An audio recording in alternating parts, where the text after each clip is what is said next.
Get ready for the dictation. The dictation will start in next 5 seconds. Start. In discussing the demands for grants of the finance ministry, we have got to see to what extent the administration of this particular ministry has led to the development of our national wealth and the securing of the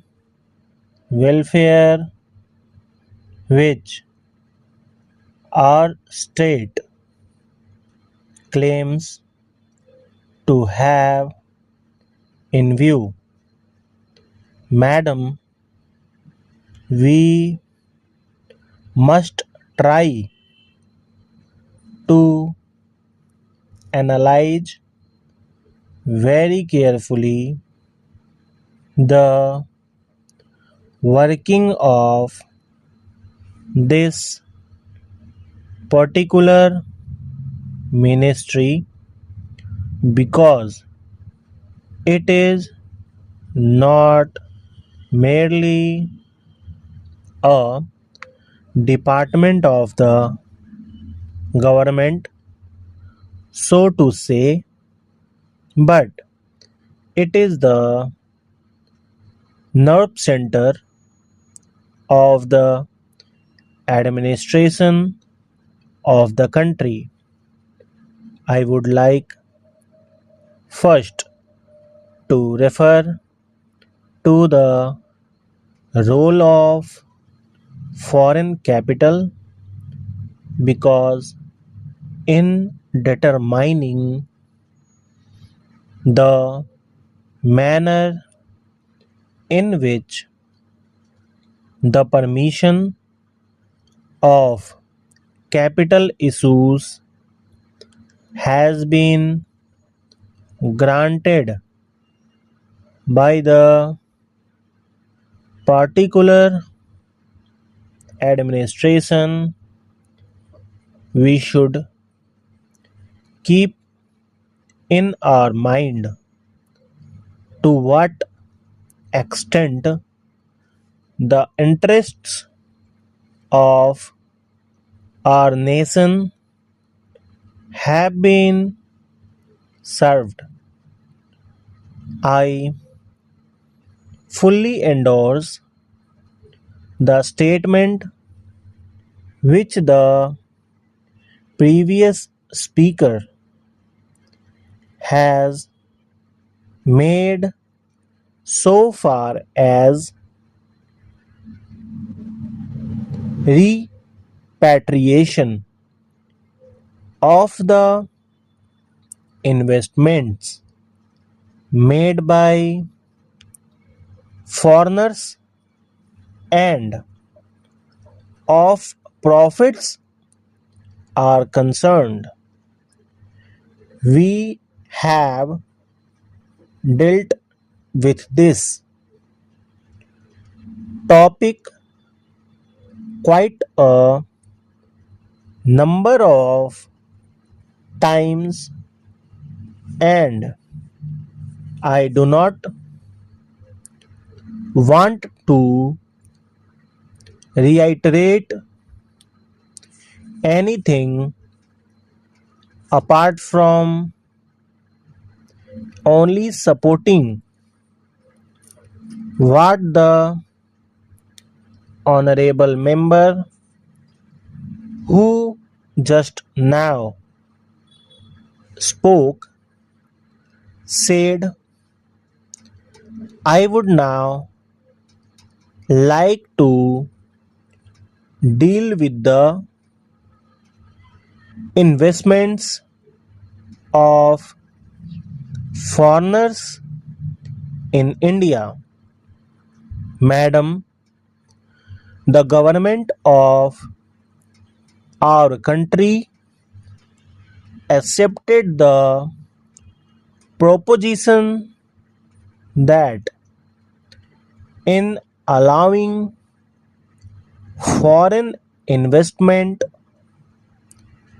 it should come in only in such industry and such form of production wherein our national investors will not come forward and in which technical skill is wanted. There is also one other factor which the industrial policy of our government of 1948 as adumbrated further in 1949 by the Prime Minister laid down. It specifically said that the control and ownership of such concerns should, as far as possible, be in the hands of Indian nationals and the technical know-how of our country should be developed.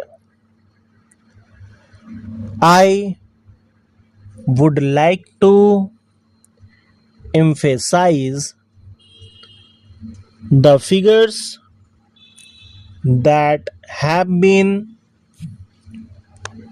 put forward